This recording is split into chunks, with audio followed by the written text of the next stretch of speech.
Вработените во Државната комисија за одлучување по втор степен во областа на инспекцискиот надзор и прекршочната постапка повеќе од 4 месеци немаат земено плата. Со разрешување на председателот и членовите од претходниот состав на 19 март од страна на Собранието на Македонија, комисијата е нефункционална. Вработените истакнуваат дека целокупното функционирање на комисијата е во комплетен застој, при што трпат граѓаните чии постапки се водат по жалба пред оваа институција. Тие се жалат не само на немањето плата, туку и на условите за работа.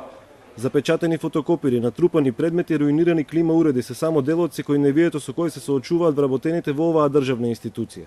Заглавивме низ лавиринтите на институциите, помеѓу финанси, последна одлука на влада за да се одобри некој буџет за присилна наплата, кој претходно го истуркавме со решение од УЕП, каде што тоа решение е извршно и по истото требаше да се постапува, меѓутоа до ден денешен истото не е извршено од страна на Министерството за финансии. Се соочуваме со лица кои се болни, меѓутоа ниеден од нив не е здравствено осигурен.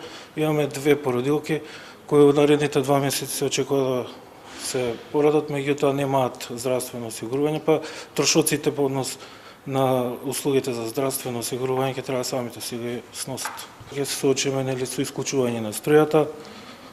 Немаме во моментот ни основни средства за работа, фотокопирите беа под изнемување, заврши договорот, не се настави продолжување на истите, со тоа комисијата пропаѓа. Вработените од комисијата се обратили до Собранието на Македонија, од каде им одговориле дека чекаат избор на нови членови на собраниска седница. Таа седница не се одржала 6 месеци.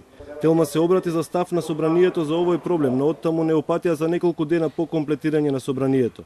Во Државната комисија за одлучување по втор степен во областа на инспекцискиот надзор и прекршочната постапка работат 28 вработени.